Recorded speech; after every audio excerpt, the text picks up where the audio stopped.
اعوذ باللہ من الشیطان الرجیم بسم اللہ الرحمن الرحیم اللہم صلی علی سیدنا مولانا محمد وعلی آل سیدنا مولانا محمد بارک وسلم رب اشرح لی صدری ویسر لی امری واحلل عقدۃ من لسانی یفقہوا قولی رب یسر ولا تعسر وتمم بالخیر وبک نستعین آمین یا رب العالمین۔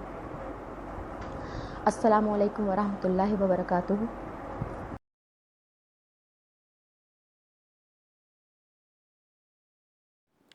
آیت نمبر 21 سے 24 ہم پچھلے سبق میں پڑھ چکے ہیں۔ اب انشاءاللہ ہم یہاں پہ شروع کر رہے ہیں آیت نمبر 25۔ وَبَشِّرِ الَّذِينَ آمَنُوا وَعَمِلُوا الصَّالِحَاتِ أَنَّ لَهُمْ جَنَّاتٍ تَجْرِي مِن تَحْتِهَا الْأَنْهَارُ كُلَّمَا رُزِقُوا مِنْهَا مِنْ ثَمَرَةٍ رِزْقًا قَالُوا هَذَا الَّذِي رُزِقْنَا من قبل وأوتوا به متشابها ولهم فيها أزواج مطهرة وهم فيها خالدون۔ ورڈ ٹو ورڈ میننگ کرتے ہیں۔ واو اور بشر خوشخبری، بشارت خوشخبری، الذین ان لوگوں کے، آمنو ایمان لائے، و اور عملو کام کیے، عمل، والصالحاتی اچھے، انا یہ کہ، یہاں اس کے میننگ یہ کہ آ رہے ہیں، ورنہ انا کے میننگ ہوتے ہیں بے شک میں آتے ہیں، بلا شبہ میں آتے ہیں، یہاں پہ میننگ آ رہے ہیں یہ کہ، لہم واسطے ان کے، جناتن جمع ہے، یہ جنت کی جمع کھڑا زبر ہے، بہشتیں، جناتن بہشتیں ہیں، تجری بہتی ہیں، چلتی ہیں، من سے، تحت ہی، تحت ہے نیچے ان کے، تحت نیچے، تحت کہتے ہیں ہم لوگ، تحت نیچے، ہے ان کے، انہار نہریں، نہر کی جمع، کلما جب، رزقو دیے جائیں گے، منہا من اس میں، ہا اس میں سے، من سے الگ سے لیا گیا، پھر ثمراتن میوے، رزقاً رزق، قالو کہیں گے، وہ کہیں گے، حاذا یہ تو وہی ہے، الذی جو، رزقنا دیے گئے تھے ہم کو، نا ہم کا صیغہ، رزقنا دیے گئے تھے ہم، من اس سے پہلے، قبل پہلے،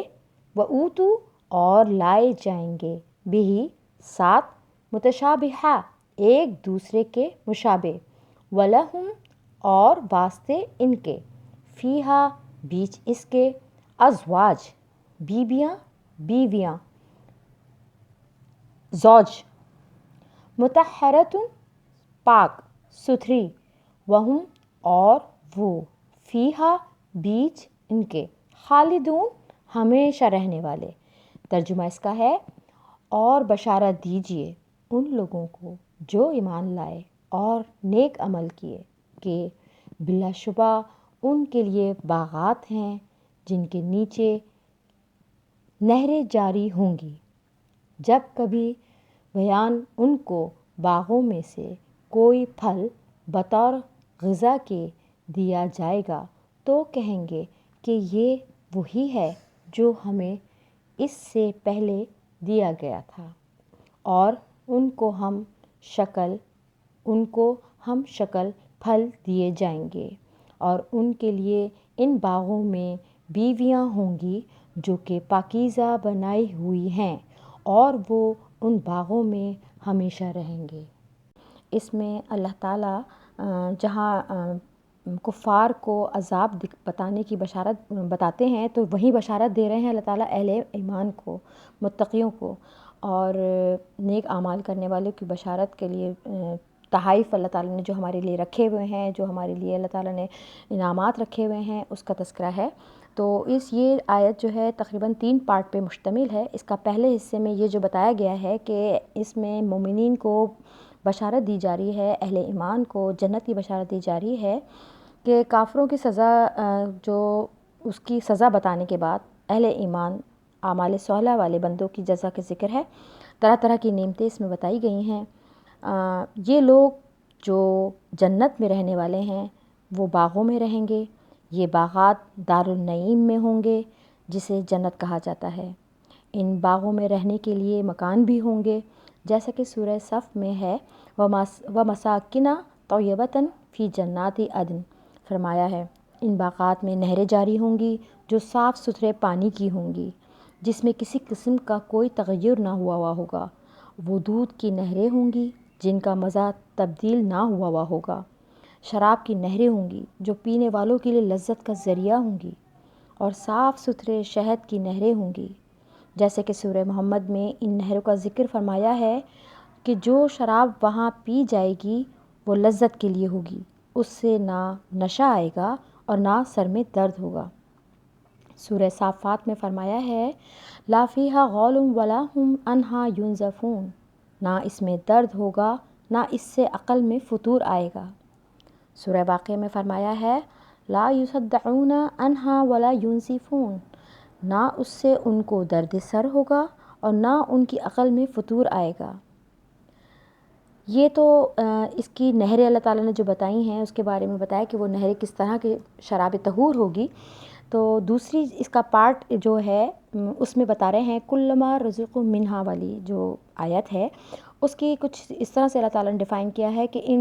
فرما رہے ہیں اس بات میں آیت میں کہ ان باغوں کے درختوں میں جو پھل ہوں گے وہ ان کو کھانے کے لیے پیش کیے جائیں گے،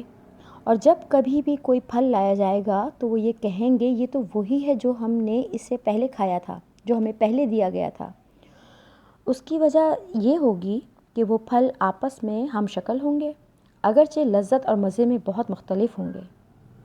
بعض مفسرین نے فرمایا ہے کہ من قبل سے مراد ہے کہ دنیا میں جو پھل ہمیں دیے گئے تھے یہ اسی جیسا ہے۔ بعض حضرات فرما رہے ہیں کہ وہاں جنت میں جو پھل دیے جائیں گے ان کے بارے میں وہ یہ کہیں گے کہ یہ تو وہی مزہ ہے جو ابھی ہم نے کچھ دیر پہلے کھایا تھا۔ مفسر بیضاوی فرماتے ہیں کہ پہلے والا معنی لینا زیادہ بہتر ہے، تاکہ لفظ کلما رزقوا تو کا کلما کا عموم باقی رہ جائے، کیونکہ جنت میں سب سے پہلے جب پھل ملے گا اس کے بارے میں یہ کہنا کہ یہ وہی ہے جو اس سے پہلے دیا گیا تھا اسی وقت صحیح ہو سکتا ہے۔ جب من قبل آ گیا لفظ، آگے آیت میں آ رہا ہے من قبل آ رہا ہے، تو یہ اس سے مراد یہ ہوگی کہ دنیا والے پھل مراد لیے جائیں گے، جس کا مطلب ان کا یہ کہنا ہے کہ یہ تو ہمیں وہی ہے جو پہلے دیا جا چکا تھا۔ ان دونوں پھلوں کے بارے میں دنیا والے پھل اور جو وہ پھل وہاں دیے جائیں گے وہ دونوں مراد لیے گئے ہیں۔ جو پھل ان کو دیے جائیں گے وہ دیکھنے بظاہر دنیا کے پھلوں جیسے مشابہ ہوں گے۔ جس چیز کو پہلے دیکھا ہوگا اس سے انس اور الفت زیادہ ہوتی ہے اور اسی کی طرف طبعی میلان زیادہ ہوتا ہے، اس لیے ظاہری صورت میں وہ پھل دنیا والوں کے پھلوں کی طرح ہوں گے، حقیقت میں ان کا مزہ اور کیف جنت کے حساب سے ہوگا۔ حضرت ابن عباس رضی اللہ تعالیٰ عنہ فرماتے ہیں کہ جنت کے پھلوں سے دنیا میں کوئی پھل نہیں، بس ناموں کی مشابہت ہے، یعنی پھلوں کو دیکھ کر اہل جنت کہیں گے کہ یہ سیب ہیں، یہ انار ہیں، ہم نے ان کو دنیا میں کھایا تھا لیکن وہ مزے میں بالکل دنیا پھل کی طرح نہیں ہوں گے، بلکہ ان کا کیف، ان کا مزہ، بس سوچیں آپ کہ جنت کے اعتبار سے کیا اللہ تعالیٰ نے رکھا ہوگا کہ جب ہم انشاءاللہ اللہ تعالیٰ ہم سب کو پہنچائے تو ہم سب وہاں جب کھائیں گے تو اس کا کیف وہیں ہمیں پتہ چلے گا کہ کیا ہوگا اس کا مزہ۔ تو ہم لوگ زبان سے کہنا بیکار ہے، عقل اس پہ ہمارے شعور کہتی ہے کہ انشاءاللہ ہمیں بہت اچھی چیزیں ملیں گی۔ اچھا، سوم اس کا جو پارٹ ہے جس میں ہے کہ وَلَهُمْ فِيهَا أَزْوَاجٌ مُطَهَّرَةٌ وَهُمْ فِيهَا خَالِدُونَ، اس کو یہاں بیان اس طرح سے کیا گیا ہے کہ ان لوگوں کے لیے جو بیویاں ہوں گی وہ پاکیزہ بنائی ہوئی ہوں گی۔ حضرت ابن عباس رضی اللہ تعالیٰ عنہ نے فرمایا ہے مطہرۃ من القذی والعذی، کہ وہ گندگی اور تکلیف دینے والی چیزوں سے پاک ہوں گی۔ حضرت مجاہد رحمۃ اللہ علیہ نے فرمایا ہے من الحیض والغائط والبول والنخام والبصاق والمنی والولد، یعنی وہ بیویاں حیض سے اور پیشاب پخانہ سے، ناک سے نکلنے والے بلغم سے تھوک سے اور منی سے پاک و صاف ہوں گی، اور اولاد بھی نہ ہوگی جس کے باعث نفاس آتا ہے۔ حضرت قتادہ رحمۃ اللہ علیہ نے فرمایا ہے کہ مطہرۃ من الاذی والمعاصم، یعنی وہ بیویاں ہر تکلیف والی چیز سے اور نافرمانی سے پاک ہوں گی۔ ان سب اقوال کا خلاصہ یہ نکلا کہ ان عورتوں میں کسی قسم کی کوئی چیز گھن کھانے والی اور تکلیف دینے والی نہ ہوگی۔ ان کا ظاہر اور باطن سب عمدہ ہوگا اور بہترین ہوگا، شوہروں کی بات مانیں گی اور نافرمانی نام کو بھی نہ ہوگی۔ اب یہاں پہ مفسر بیضاوی فرماتے ہیں کہ مطہرۃ کے بارے میں تھوڑا سا میں آپ کو ڈیفائن کرنا چاہوں گی۔ انہوں نے جو فرمایا ہے کہ یہ لفظ جو ہے کہ مطہرہ لفظ طاہرہ سے ثلاثی مجرد فی کے باب سے ضربہ سے نکلا ہے، جو کہ باب تفعیل کے وزن پہ آ رہا ہے، اور یہ طاہرات کے سینس میں نہیں ہے بلکہ یہ تفعیل کے وزن پہ مطہرہ میں فرمایا گیا ہے۔ اس سے ان کی طہارت، پاکیزگی کو نہایت اعلیٰ طریقے پر بیان فرمانا مقصد ہے کہ ان کو ایک پاک کرنے والے نے پاک بنایا ہے۔ وہ پاک بنانے والا صرف اللہ تعالیٰ ہے۔ ان بیویوں کا حسن و جمال دوسری آیت میں بیان فرمایا ہے۔ سورہ رحمان میں ارشاد فرمایا اللہ تعالیٰ نے کأنہن الیاقوت والمرجان، گویا کہ وہ یاقوت اور مرجان ہیں۔ سورہ واقعہ میں فرمایا ہے وحور عین کامثال لؤلؤ مکنون، وہ سفید رنگ کی بڑی بڑی آنکھوں والی ہوں گی، گویا کہ وہ چھپے ہوئے موتیوں کی طرح ہیں۔ ماشاء اللہ، سبحان اللہ۔ اس آیت کا چوتھا حصہ آ رہا ہے ہم فیہا خالدون، یعنی اہل جنت ہمیشہ ان باغوں میں رہیں گے، وہاں سے نہ نکلیں گے اور نہ نکالے جائیں گے اور نہ ہی نکلنا چاہیں گے۔ کما فی سورۃ الکہف لا یبغون عنہا حولا، صحیح مسلم میں ہے کہ حضور صلی اللہ علیہ وسلم نے ارشاد فرمایا ہے، یہاں پہ حدیث آ رہی ہے کہ اللہ تعالیٰ کی طرف سے اہل جنت کو خوشخبری سنانے کے لیے ایک ندا دینے والا پکار کر ندا دے گا کہ تمہارے لیے یہ بات طے کر دی گئی ہے کہ تندرست رہو گے، لہٰذا کبھی بھی بیمار نہ ہوگے، اور یہ کہ زندہ رہو گے، کبھی تمہیں موت بھی نہیں آئے گی، اور جوان رہو گے، کبھی بوڑھے بھی نہ ہوگے، اور یہ کہ نعمتوں میں رہو گے، بس تم کو کبھی محتاجگی بھی نہیں ہوگی۔ یہ حدیث صحیح مسلم میں جلد نمبر 2 اور صفحہ نمبر 38 پہ موجود ہے۔ دنیا کی نعمتوں میں کدورت ملی ہوئی ہے، خوشی کے ساتھ رنج بھی ہے، تندرستی کے ساتھ بیماری ہے، پھولوں کے ساتھ کانٹے ہیں، مال کے ساتھ عہدوں کے ساتھ دوسروں کا حسد، دشمنی ہے، اور سب سے آخری بات یہ کہ یہ سب نعمتیں فانی ہیں، سب نعمتیں فانی ہیں، اور صاحب نعمت بھی فانی ہے، یعنی جس کو عطا ہو رہی ہے یہ نعمت وہ بھی فانی ہے۔ نعمتوں کا دوام اور ہمیشگی کے لیے نہیں ہے، یعنی یہ نعمتیں آپ جو ہیں ہم دنیا میں یہ یہاں ہمیشہ کے لیے نہیں ہیں، یہ سب ہماری ختم ہے، سب ہماری فانی چیزیں ہیں یہ، اور لافانی زندگی آگے ہے۔ آخرت کی نعمتیں ابدی ہیں، دائمی ہیں، ہمیشہ کے لیے ہیں، ان کے زوال اور چھن جانے کا کوئی اندیشہ نہیں ہے، اور وہ زندگی بھی دائمی ہوگی۔ خالدین فیہا ابدا، ان کی شان میں فرما دیا گیا ہے جعلنا اللہ تعالیٰ منہم، یعنی اللہ تعالیٰ نے ہی اس کو بنایا ہے ان کے لیے۔ اگلی آیت ہماری آ رہی ہے ان اللہ لا یستحیی ان یضرب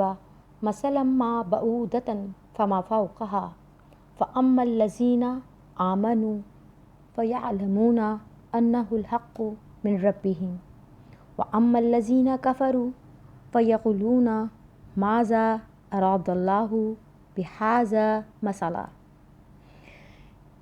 ورڈ ٹو ورڈ، ان اللہ بے شک اللہ، لا نہیں، یستحیی شرماتا، این یہ کہ، یضربا بیان کرے، مثلاً مثال، ما کوئی سی، بعودتاً مچھر کی، بعودتاً مچھر کی، فما پھر جو، فوقہا اس پر، اوپر اس کے ہے،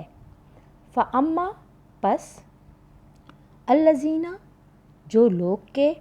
آمنو ایمان لائے فیعلمون بس جانتے ہیں وہ انہ یہ کہ وہ حق سچ ہے من طرف ربہم ان کے پروردگار کی و اما اور اما جو الذین لوگ کفروا کافر ہوئے فیقولون آیت نمبر 26 بس کہتے جو کہ ہیں ان اللہ سے ہے ماذا اس کیا میں ہمارے اراد قرآنی اللہ مثالوں سے چاہا مومنین کا اللہ نے ایمان پختہ ہونا بہذا اور ساتھ منکرین اس کے کا بیجا اعتراض مثلاً کرنا. مثال لانا میننگ بے شک اللہ تعالیٰ اس بات سے نہیں شرماتا کہ کوئی بھی مثال بیان فرمائے مچھر ہو یا اس سے بھی بڑی ہوئی کوئی چیز ہو سو جو لوگ ایمان لائے وہ جانتے ہیں کہ بلا شبہ یہ مثال حق ہے ان کے رب کی طرف سے ہے اور رہے وہ لوگ جنہوں نے کفر اختیار کیا سو وہ کہتے ہیں کیا ارادہ کیا اللہ نے اس کے ذریعے مثال دینے کا. ان آیات میں اللہ تعالیٰ فرما رہے ہیں قرآنی مثالوں سے مومنین کا ایمان پختہ ہونا بتا رہے ہیں اور منکرین کا بیجا اعتراض کرنا. تو اللہ تعالیٰ کی منکرین کی سزا جو ہے اور اہل ایمان کی جزا بتانے کے بعد کتاب اللہ کے منکروں کی ایک اشکال اور اعتراض کا جواب دیا جا رہا ہے. مخالفین اور معاندین یعنی انات پسندوں سے یہ تو نہ ہو سکا کہ کتاب اللہ کے مقابلے میں کوئی صورت بنا لاتے، لیکن انہوں نے ایک اعتراض یہ کر دیا تھا کہ اس اعتراض میں قرآن کے کتاب اللہ ہونے کے انکار کو انہوں نے کہا تھا وہ پنہا تھا ان کے اندر. حضرت قتادہ سے منقول ہے کہ جب اللہ تعالیٰ نے عنکبوت کہتے ہیں مکڑی کو اور ذباب کہتے ہیں مکھی کو، تو جب اللہ تعالیٰ نے عنکبوت اور ذباب کا قرآن مجید میں تذکرہ فرمایا تو مشرکین کہنے لگے کہ اس میں تو مکڑی اور مکھی کا تذکرہ ہے، اللہ تعالیٰ نے اس حقیر مثال سے کیا ارادہ کیا ہوگا. یہ ابن کثیر میں ہے اور یہ استفہام انکاری ہے. مطلب یہ تھا کہ یہ مثال اللہ تعالیٰ کی شان کے لائق نہیں تھی، لہٰذا یہ اللہ تعالیٰ کا کلام ہو ہی نہیں سکتا بقول ان کے. تفسیر نسوی میں یہ ہے کہ جب مکھی اور مکڑی کا ذکر کتاب اللہ میں سنا تو یہود ہنسنے اور کہنے لگے کہ یہ تو اللہ تعالیٰ کے کلام سے ملتی جلتی بات ہی نہیں ہے. مقصد ان کا بھی کتاب اللہ کا انکار ہی کرنا تھا. یہ جلد نمبر 1 اور صفحہ نمبر 35 ابن کثیر میں ہے. ان لوگوں نے یہ نہ دیکھا کہ مثال ممثل لہو کے مطابق ہونی چاہیے. مثال دینے والے کی عظمت کو اور جس چیز کی مثال دی گئی ہے اس کو حقارت کو سامنے رکھ کر قیاس دوڑانے لگے اور یہ نتیجہ نکالا کہ اللہ تعالیٰ کے کلام میں ان چیزوں کا ذکر نہیں ہو سکتا. دوسری آگے اس کا پارٹ ہے وَأَمَّا الَّذِينَ كَفَرُوا فَيَقُولُونَ مَاذَا أَرَادَ اللَّهُ بِهَذَا مَثَلًا. اس کے تفسیر کچھ اس طرح ہے کہ اللہ جل شانہ نے ان معاندین اور معترضین کے تردید فرمائی، یعنی کہ ان انات پسندوں کی اور جو اعتراض کر رہے تھے ان کا اللہ تعالیٰ نے جواب دیا اور فرمایا کہ بلا شبہ اللہ تعالیٰ اس چیز سے نہیں شرماتا کہ کوئی چیز مثال میں پیش فرما دے، خواہ وہ مچھری ہو یا اس سے بڑھ کر کوئی اور چیز. دونوں صورتوں میں حقارت اور چھوٹا ہونے میں بڑھ کر ہو یا جسامت میں بڑھ کر ہو. ساتھ یہ بھی فرمایا کہ اہل ایمان کو اس میں کوئی تردد نہیں ہوتا، یعنی وہ انکار نہیں کرتے اہل ایمان کہ یہ مثال اللہ تعالیٰ کی طرف سے ہے، کیونکہ مثال اپنی جگہ بالکل ٹھیک ہے. ہمثل لہو بمطابق ہو، وہ یقین رکھتے ہیں اور کہتے ہیں کہ یہ مثال واقعی صحیح ہے، موقع کے مطابق ہے، ہمارے رب کی طرف سے آئی ہے. اور کافر لوگ انات کرتے ہیں اور ماننے سے منکر ہیں. وہ کہتے ہیں اس حقیر چیز سے اللہ تعالیٰ نے کیا ارادہ فرمایا ہے. آگے آ رہی ہے آیت نمبر 27 یضل بہ کثیرا ویہدی بہ کثیرا وما یضل بہ الا الفاسقین الذین ینقضون عہد اللہ من بعد میثاقہ ویقطعون ما امر اللہ بہ ان یوصل ویفسدون فی الارض اولئک هم الخاسرون. میننگ یضل گمراہ کرتا ہے، بہی ساتھ اس کے، کثیروں بہت سو کو، و اور یہدی راہ دکھاتا ہے، بھی ساتھ اس کے، کثیرہ بہتوں کو، بہت سوں کو، وما اور واو اور ما نہیں، یضلو گمراہ کرتا، بھی ساتھ اس کے، الا مگر، فاسقین فاسقوں کو، الذین جو لوگ، ینقضون توڑتے ہیں، عہد قول یا عہد، اللہ کا، من پیچھے، بعدی پیچھے اس کے، میثاقہ اس کے مضبوطی کے، واو اور، یقطعون کاٹتے ہیں، ما جو، امر اللہ حکم کیا اللہ نے، بھی ساتھ اس کے، این یہ کہ، یوصلا ملایا جائے، اور یفسدون بگاڑ کرتے ہیں، فی بیچ، الارض زمین کے، اولئک یہ لوگ، ہم وہی ہیں، الخاسرون ٹوٹا پانے والے، یعنی خسارے میں رہنے والے۔ میننگ اس کے ہیں، اس کے ذریعے اللہ تعالیٰ بہت سو کو گمراہ کرتے ہیں، اور اس کے ذریعے بہت سو کو ہدایت دیتے ہیں، اور اس کے ذریعے نہیں گمراہ کرتے مگر فرما برداری سے نکل جانے والوں کو، جو اللہ کے عہد کو توڑتے ہیں اس کی مضبوطی کے بعد، اور کاٹتے ہیں ان چیزوں کو جن کو جوڑے رکھنے کا اللہ تعالیٰ نے حکم دیا ہے، اور فساد کرتے ہیں زمین میں، یہ وہ لوگ پورے خسارے والے ہیں۔ اس آیت میں اللہ تعالیٰ نے جو طرح طرح کی مثالیں عناد پسند کفار کو راہ حق پہ لانے کے لیے پیش کی، ان کو منکرین نے ٹھکرا دیا، اور جو اہل ایمان ہیں وہ مزید اپنے ایمان پر ثابت قدم ہو جاتے ہیں، اور وہ جانتے ہیں، مانتے ہیں کہ یہ اللہ تعالیٰ کی طرف سے ہے، صحیح ہے اور بالکل درست ہے۔ جو لوگ اس مثال کو اپنے لیے ذریعہ کفر بنا لیتے ہیں، یعنی مثال پر اعتراض کر کے اپنے کفر میں مزید اضافہ کر لیتے ہیں، یہ وہ لوگ ہیں جو حکم عدولی پر کمر باندھے ہوئے ہیں، ان کو غور کرنے اور حق تلاش کرنے کی عادت نہیں ہوتی۔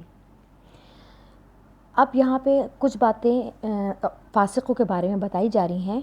سب سے پہلے تو اس فاسقین کو لفظ سمجھ لیجئے کہ فاسقین جو ہے فاسق کی جمع ہے،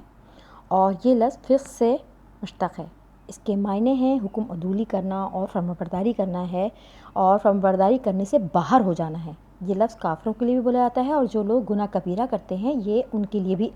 یہ لفظ بولا جاتا ہے۔ تو ان کے یہاں پہ ایک حکم یہاں پہ آیا ہے کہ یعنی حکم عدولی کرنے والوں اور ہدایت ربانی کے خلاف چلنے والوں کے کچھ باتیں انہوں نے بتائی ہیں۔ اللہ تعالیٰ فرما رہے ہیں کہ یہ وہ لوگ ہیں جو اللہ کے عہد کو مضبوطی کے بعد توڑتے ہیں۔ یہ عہد کہ اللہ تعالیٰ کے ساتھ جو مضبوطی سے جوڑنا ہے، اس میں کہ انسان اپنی عقل سے اپنے خالق اور مالک کو پہچانے، اپنے خالق اور مالک کو واحد جانے، اور اس کے ساتھ کسی کو شریک نہ کرے۔ آپ کو میں ایک حدیث سناتی ہوں۔ یہ حدیث مشکوٰۃ مصباح میں ہے، صفحہ نمبر 124 124 میں۔ حدیث شریف میں ہے، اللہ جل شانہ نے جب حضرت آدم علیہ السلام کی ساری ذریت مینس اولاد کو جو قیامت تک پیدا ہونے والی تھی ان کی پشت سے نکالا، جو بہت چھوٹی چھوٹی شکلوں میں چیونٹیوں کی طرح سے تھے، اور ان سے عہد لیا اور سوال فرمایا کہ کیا میں تمہارا رب نہیں ہوں؟ سب نے کہا بلا، کہ ہاں آپ ہمارے رب ہیں۔ یہ جو وعدہ لیا گیا تھا یہ وادی نعمان میں عرفات کے قریب ہے، اس جگہ پہ یہ عہد لیا گیا ہے۔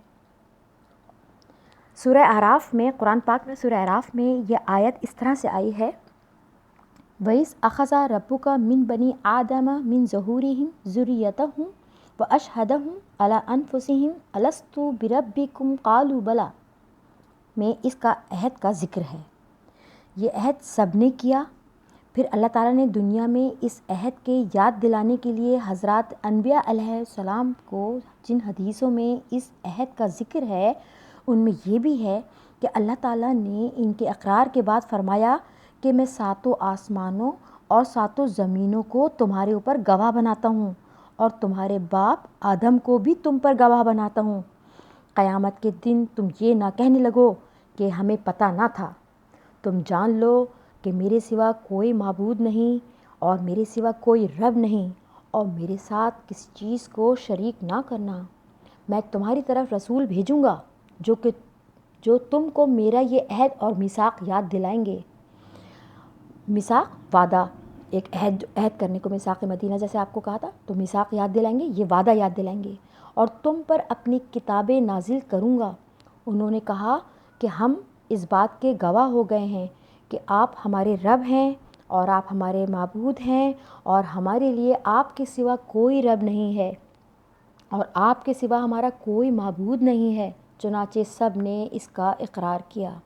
مشکوٰۃ المصابیح میں یہ صفحہ نمبر 24 پہ موجود ہے، صفحہ نمبر 24 پہ۔ جو عہد سب نے کر لیا تھا اس کی یاد دلانے کے لیے حضرت انبیاء کرام دنیا میں تشریف لاتے رہے۔ اس عہد کو توڑنا سراسر ناانصافی ہے اور عہد سے مکر جانا اپنی جان پہ ظلم کرنا ہے۔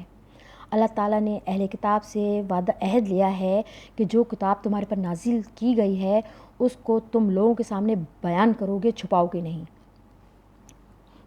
کما قال تعالیٰ وَإِذْ أَخَذَ اللَّهُ مِيثَاقَ الَّذِينَ أُوتُوا الْكِتَابَ وَلِتُبَيِّنُنَّهُ لِلنَّاسِ وَلَا تَكْتُمُونَهُ، سورہ آل عمران کی آیت نمبر 19۔ یہ عہد بھی یہاں اس آیت سے مراد ہو سکتا ہے کہ کیونکہ علماء جو تھے اہل کتاب بھی قرآن کی مخالفت میں لگے ہوئے تھے، وہاں ان کے علماء منافقین اور مشرکین کے عرب کی طرح یہ لوگ اسلام پر پھیلنے اور قرآن کی دعوت کو عام ہونے پر پوری طرح رکاوٹیں کھڑی کرتے رہے۔ ان فاسقوں کا دوسرا ایک یہ بھی وصف بیان کیا گیا ہے کہ یہ لوگ ان چیزوں کو کاٹتے ہیں جن کو اللہ تعالیٰ نے جوڑنے کا حکم دیا ہے۔ ان میں وہ احکام بھی ہیں جو فیما بین العبد و بین اللہ، یعنی اللہ تعالیٰ کا بندے کا تعلق اور خالق و مالک کا فرما بردار ہونا ہے، اور وہ احکام بھی ہیں جو فیما بین العباد ہیں، جن میں یہ بھی ہیں کہ اللہ تعالیٰ کے نبیوں میں تفریق نہ کریں، بعض کو مانیں اور بعض کو نہ مانیں، بلکہ سب پر ایمان لائیں، اور لا نفرق بین احد من رسلہ کا مصداق بنے۔ ان احکام میں صلح رحمی بھی آ جاتی ہے، اہل ایمان سے دوستی کرنا بھی آ جاتی ہے، غرض ایمان باللہ کا جو تقاضا ہے اس کے مطابق عمل کرنا، عہد کو جوڑنا، اور وہ ہر عمل جس میں خیر کا چھوڑنا اور شرک کا اختیار کرنا ہو، یہ سب چیزیں اس چیز کے قطع کرنے میں آتی ہیں جس کو اللہ تعالیٰ نے جوڑنے کا حکم فرمایا ہے۔ اور جو لوگ چیزوں کو جوڑنے کا حکم دے رہا ہے ان کو توڑنے والے پہ نالت ہے۔ یہ اس کے بارے میں ہم ڈیٹیل سورہ رعد میں آئے گا، رکوع نمبر 3 میں اس کا ترجمہ تفسیر انشاءاللہ ہم پڑھیں گے وہاں پہ، کہ وہاں پہ انہوں نے تیسرا وصف جو ان کا فاسقوں کا، اب یہاں پہ تیسرا وصف بتایا جا رہا ہے کہ یہ زمین میں فساد کرنے والے ہیں۔ فساد بگاڑنے کو کہتے ہیں، اور یہ بہت جامع لفظ ہے، ہم سب جانتے ہیں۔ کفر اختیار کرنا، منافق بننا، مشرک ہونا، اللہ کی وحدانیت کا منکر ہونا، دوسروں کا ایمان سے روکنا، حق اور اہل حق کا مذاق بنانا، حقوق کا غصب کرنا، چوری کرنا، ڈاکے ڈالنا، قتل، خون خرابی کرنا جس کی شریعت میں ہماری بالکل اجازت نہیں ہے، یہ سب فساد فی الارض ہے اور اس میں یہ داخل ہیں۔ آخر میں فرمایا ہے اولئک ھم الخاسرون، کہ یہ لوگ پورے خسارے میں ہیں۔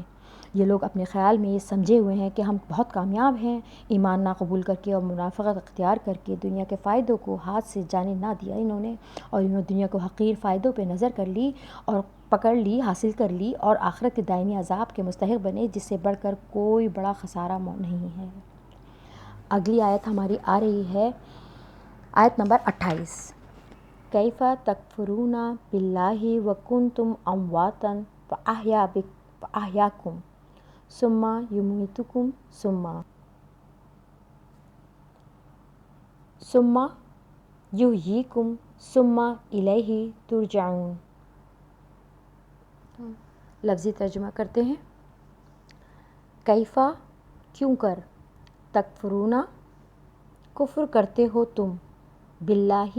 اللہ کے ساتھ، واو اور کنتم تھے تم، امواتن مردے، فاحیاکم پس جلایا تم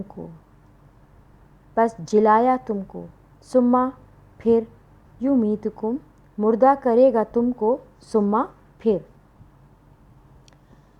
کیسے کفر کرتے ہو اللہ کے ساتھ حالانکہ تم بے جان تھے، سو اس نے تم کو زندگی دی، پھر تم کو موت دے گا، پھر یحییکم جلا دے گا تم کو، ثم پھر الیہ طرف سے ترجعون پھیرے جاؤ گے تم. پیچھے گیا تھا ثم پھر زندہ فرمائے گا، پھر اس کی طرف لوٹائے جاؤ گے.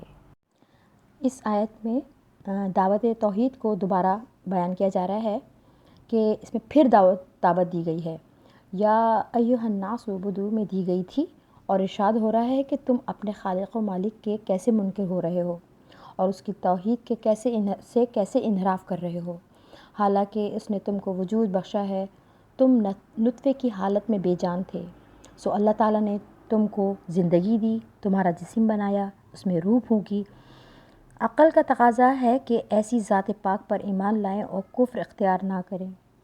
بات اتنی ہی نہیں ہے کہ ہم مردہ تھے، اس کے بعد اس نے زندگی بخشی، بلکہ اس کے بعد یہ بھی کہ جب تمہاری اجل مقرر کر دی گئی ہے وہ تمہیں موت دے گا، اس کے بعد پھر زندگی بخشے گا. اس کے بعد کی جو زندگی ہے وہ اسی کی طرف لوٹائے جاؤ گے. اس وقت اس دنیا میں کیے ہوئے اعمال کا حساب ہوگا، کفر کا اور برے اعمال کا بدلہ ملے گا، ایمان اور عمل صالح کی بھی جزا ملے گی. آگے آیت آ رہی ہے 29ویں آیت آ رہی ہے، اور جہاں پہ ہمارا تیسرا رکوع انشاءاللہ کمپلیٹ ہو جائے گا. هو الذی خلق لکم ما فی الارض جمیعا ثم استوی الی السماء فسواہن سبع سماوات وہو بکل شیء علیم. ترجمہ ورڈ ٹو ورڈ. ہوا وہی ہے، الذی جس نے، خلقہ پیدا کیا، لکم تمہارے واسطے، ما جو کچھ، فی بیچ، الارضی زمین کے، جمیعاً سارا، جمیعاً سارا، زمین کے ہے سارا، ثم پھر استوی قصد کیا، الی طرف، سمائی آسمان کے، فسواہن پس درست کیا ان کو، سبع سات، سماوات آسمان، و اور، ہوا وہ، بکلی سب چیزوں کو، شیء چیزوں، علیم جاننے والا. ترجمہ ہمارا، اللہ وہی ہے جس نے تمہارے لیے پیدا فرمایا جو کچھ زمین میں ہے سب کا سب، پھر قصد فرمایا آسمان کی طرف، سو ٹھیک طرح بنا دیا ان کو 7 آسمان، اور وہ ہر چیز کا جاننے والا ہے. ان آیات میں ہمارا جو یہ آخری رکوع کمپلیٹ ہو رہا ہے الحمدللہ، تو اس میں ہمیں اللہ تعالیٰ بتا رہے ہیں کہ ارض و سما کی تخلیق کا بیان ہوا ہے. اس میں اللہ جل شانہ اپنے شان خلقیت کی بیان فرما رہے ہیں کہ اس نے زمین و آسمان پیدا فرمائے ہیں جو مخلوقات میں بڑی چیزیں ہیں اور نظروں کے سامنے ہیں. اللہ تعالیٰ کے انعامات کا تذکرہ فرمایا ہے، وہ یہ ہے کہ اس نے تمہیں صرف پیدا کر کے ہی نہیں چھوڑ دیا، بلکہ تمہاری حاجت کی چیزیں زمین میں پیدا فرمائی ہیں. زمین میں جو کچھ ہے وہ سب تمہارے لیے شرعی قواعد اور قوانین کے مطابق ہیں، اس سے تم نفع حاصل کر سکتے ہو. خود زمین انسان کے لیے ایک بہت بڑی نعمت ہے، رحمت ہے، اور اس کی سطح پر اس کے اندر ان گنت چیزیں موجود ہیں. انسان ان سب چیزیں سے فائدہ اٹھاتا ہے. سورہ رحمان میں ہے وَالْأَرْضَ وَضَعَهَا لِلْأَنَامِ، اور سورہ ملک میں ہے وَهُوَ الَّذِي جَعَلَ لَكُمُ الْأَرْضَ ذُلُولًا فَامْشُوا فِي مَنَاكِبِهَا وَكُلُوا مِن رِزْقِهِ وَإِلَيْهِ النُّشُورُ. اللہ تعالیٰ نے تمہارے لیے زمین کو تمہارے قابو کی چیز بنا دی، لہٰذا اس کے راستوں میں چلو پھرو اور اللہ تعالیٰ کا دیا ہوا رزق کھاؤ، اور تمہیں اسی کی طرف موت کے بعد اٹھ کر جانا ہے.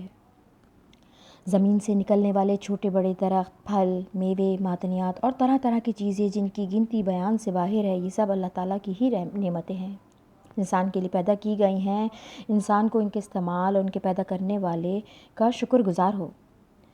بعض وہ چیزیں جن میں بظاہر ضرر نظر آتا ہے وہ بھی بعض حالات میں ہمارے لیے نافع ہوتی ہیں، مفید ہوتی ہیں۔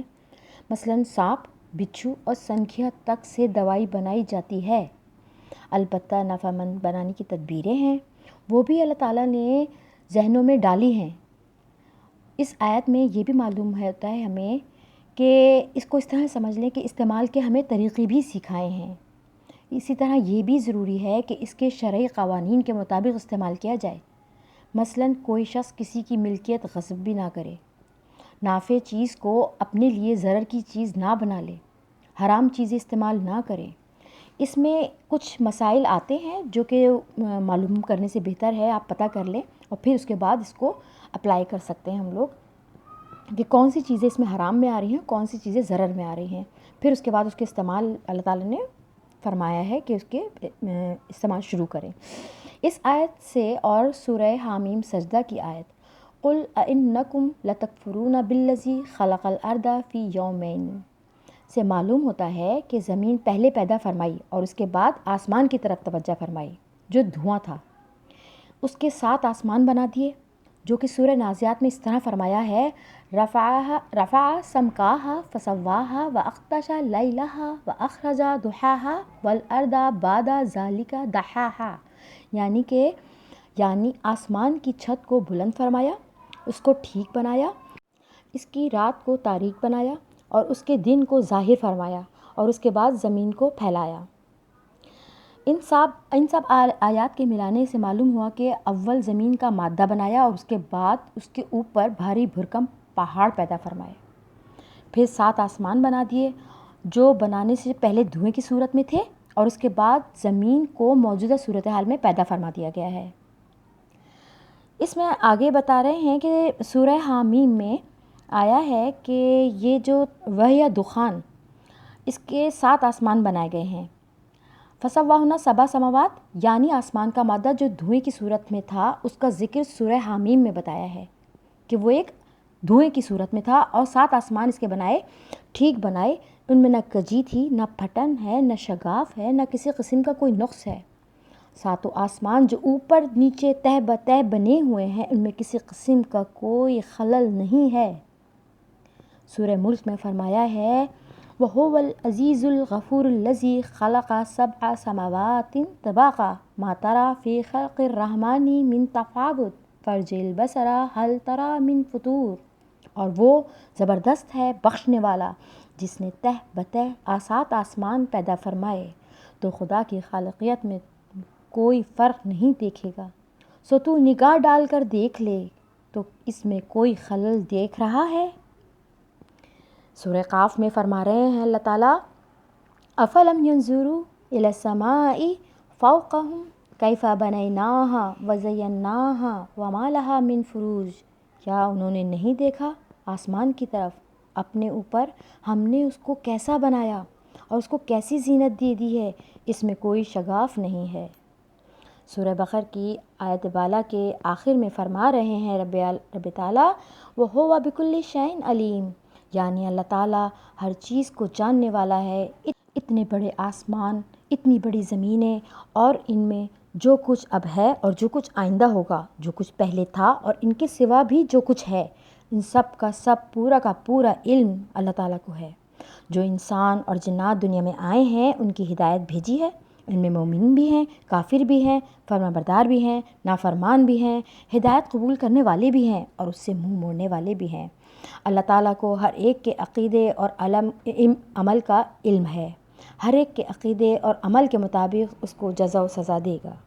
یا اللہ تعالیٰ ہم کو بس الحمدللہ ہم یہاں پہ اپنے سبق کا اختتام کرتے ہیں۔ ہمارا یہ رکوع نمبر 3 سورہ بقرہ کا الحمدللہ کمپلیٹ ہوا ہے۔ انشاءاللہ ہم اس کو نیکسٹ میں اب کنٹینیو کریں گے اس دعا کے ساتھ کہ یا اللہ ہم سے اگر اس میں کچھ کوتاہی، بھول چوک یا کمی بیشی ہوئی ہے تو اللہ ہم کو اس پہ معاف فرمائیے گا، درگزر کا معاملہ عطا فرمائیے گا اور ہم کو ہماری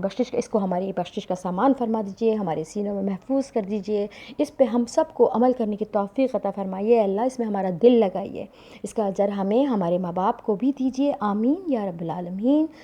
السلام علیکم ورحمۃ اللہ وبرکاتہ۔